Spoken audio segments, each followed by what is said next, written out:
Qu'est-ce qui habite votre cœur en cette entrée en carême?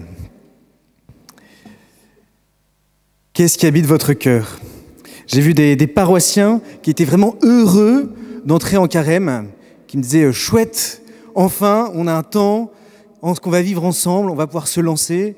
Même certains qui me partageaient déjà leur programme pour le carême.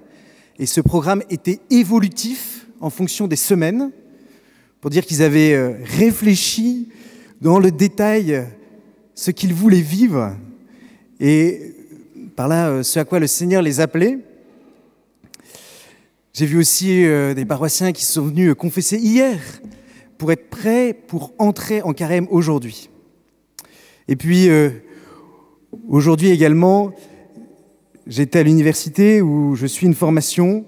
Il y avait aussi des stands sur une journée sur le bien manger, voilà, qui était juste à côté de l'affiche sur la messe pour les mercredis des cendres. Voilà, autre lieu, autre ambiance. Alors je ne sais pas vous, où est-ce que vous en êtes? Est-ce que dans ce premier jour en fait du carême, qu'est-ce qui habite votre cœur? Peut-être que vous êtes à peu près entre les deux, mais c'est le bon moment. Puisque nous sommes là réunis tous ensemble, eh bien, ce soir et déjà aujourd'hui, dès ce matin, nous sommes entrés dans ce temps que le Seigneur nous donne, que l'Église nous donne. Alors, il s'agit pour nous de nous rendre compte véritablement quel est encore ce carême qui nous est donné cette année. Se rendre compte je vais vous dire 3 choses. D'abord, se rendre compte qu'en fait, Dieu veut nous combler de grâce pendant ce carême. Je ne sais pas comment vous arrivez, mais la chose que vous pouvez entendre, c'est que Dieu veut vous combler de grâce. Si nous prenons du temps pour revenir à Dieu, pour nous approcher de lui, lui qui est toujours proche de nous, c'est que Dieu veut particulièrement dans ce temps nous donner ses grâces. Il veut venir agir dans notre vie. Le pape François a écrit un message pour ce carême, très beau, où il dit « Le carême est un temps de transfiguration de notre vie ». Voilà le projet de Dieu pour nous, tel que le pape nous le rappelle. Dieu veut venir transfigurer notre vie. Comme Jésus sur la montagne, il est là, il était déjà au milieu de ses disciples, mais alors qu'il est sur la montagne, eh bien, il apparaît dans sa gloire. Ce que ses disciples ne voyaient pas jusque-là, eh bien, leur est rendu visible. De même, Dieu veut nous transfigurer. Pendant ce carême, il veut réaliser en nous comme une métamorphose. Une autre image qu'on peut prendre, c'est, voilà, il veut nous faire passer de chenille à papillon. Il y a quelque chose qu'il veut réaliser en nous. Et c'est une bonne nouvelle. C'est une bonne nouvelle de savoir que le carême, c'est pas d'abord notre affaire, c'est l'affaire de Dieu, qui veut faire quelque chose pour nous et en nous. Et donc, puisque c'est le projet de Dieu, eh bien, c'est un temps de joie. C'est pas un temps où il s'agit de porter une phase de carême, où on se dit, bah oui, vous savez, moi je suis en carême. Mais non, bien au contraire, c'est cette assurance que Dieu veut venir et qu'il va agir. Voilà la première chose que je voulais vous dire. Dieu veut nous combler de ses grâces. La deuxième chose, eh bien, c'est que Dieu est toujours délicat, a toujours un projet précis à notre égard. Et donc, il veut venir toucher quelque chose de notre vie. Pendant ce carême, Dieu ne veut pas simplement venir badigeonner notre vie par sa grâce, il veut rejoindre un point précis de notre vie. Souvent, on a plein d'idées sur ce que Dieu pourrait faire dans notre vie, et il n'est pas rare que la liste soit bien longue, où on dit à Dieu, mais voilà, dans notre prière, on demande des choses à Dieu, et c'est bien légitime. Mais pendant le carême, c'est particulièrement le moment de dire, mais Seigneur, où est-ce que tu veux venir agir dans ma vie? Qu'est-ce que tu veux, toi qui veux faire quelque chose pour nous, tu veux donner tes grâces, mais où est-ce que tu veux les donner? Vous savez, il y a cette blague, peut-être que vous connaissez, qui dit comment faire pour faire rigoler le Seigneur, le bon Dieu? Comment faire pour le faire rigoler? Eh bien, vous lui racontez vos projets. Voilà. En fait, on a toujours beaucoup de projets. mais ce n'est pas toujours ce que Dieu veut réaliser en nous et ce qu'il veut nous donner. Et bon, pendant ce temps du carême, c'est de dire, Seigneur, en fait, voilà, c'est un temps où moi je me rapproche de toi, on se met en marche ensemble pour que Dieu puisse venir réaliser ce qu'il veut dans notre vie.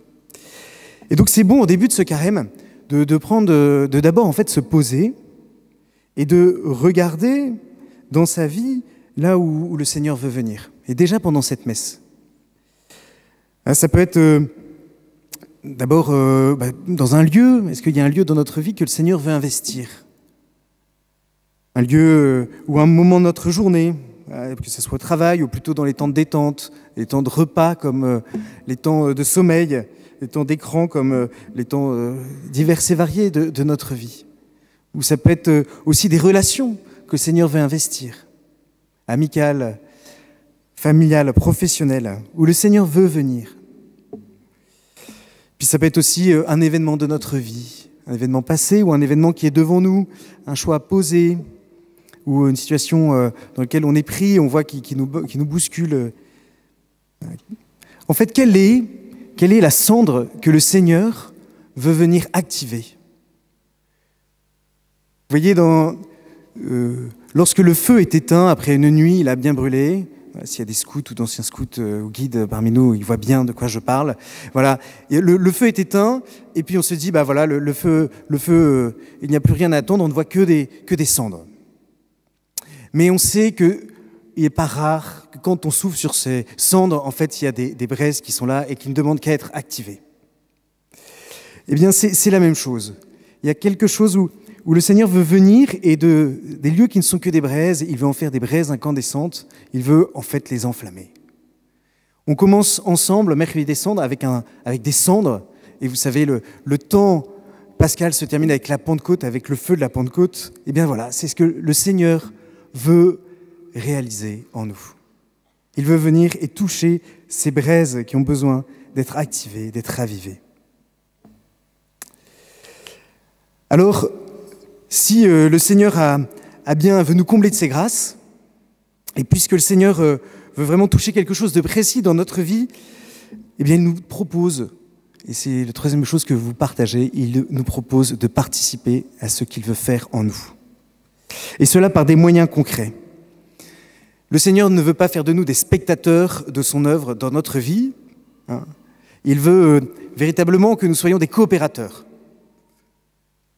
Et comme coopérateur, eh bien c'est agir en réponse à ce que le Seigneur fait ou avec le Seigneur en même temps pour que lui réalise ce qu'il veut faire en nous. Alors, eh bien c'est évidemment, ici on a entendu dans l'Évangile des moyens bien concrets que sont le jeûne, la prière et l'aumône. 3 moyens pour coopérer. Mais c'est évidemment par ces moyens, c'est toute notre vie qui est concernée. Par la prière, c'est toute notre relation à Dieu qu'il a visité. Il y a des moyens évidemment concrets pour coopérer à l'œuvre de Dieu qui sont à prendre, qui sont différents pour chacun. Mais quelque chose qui dit, mais voilà Seigneur, je vois que tu veux toucher ça de ma vie. Eh bien, je vois que tel moyen, ça va être le moyen pour moi de coopérer à ce que tu veux faire. À travers la prière, c'est notre relation à Dieu, c'est toute. À travers l'aumône, en fait, c'est notre relation aux autres en général qui est là concernée. À travers le jeûne, c'est tout notre rapport aux choses.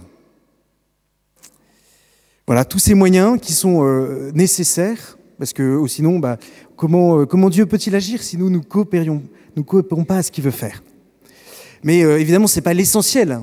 C'est pas l'essentiel du carême, loin de là. D'une certaine manière, dans l'Évangile, Jésus relativise ce que peut être la prière, l'aumône, le jeûne, parce qu'il dit, mais allez, c'est dans le secret que cela vous devez le faire. Dans le sens où ce secret, parce que pour que ça ne soit pas vu, que ça ne soit pas connu, mais surtout que nous n'entourions aucune fierté, aucun orgueil. Et donc, voilà, il y a des choses à faire, mais évidemment, l'essentiel est autour de ce que le Seigneur veut faire dans notre cœur, dans notre vie.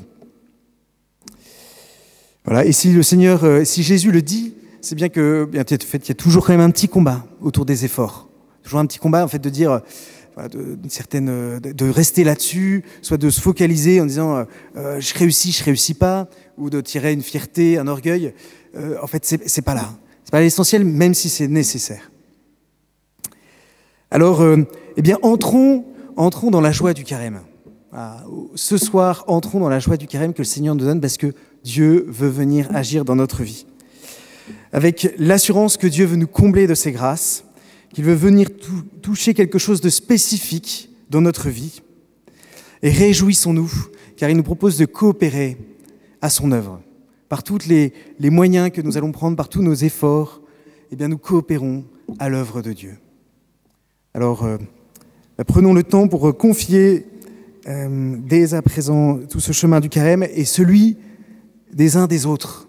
Nous sommes tous ensemble emmenés par le Seigneur dans ce temps que l'Église nous donne. Amen.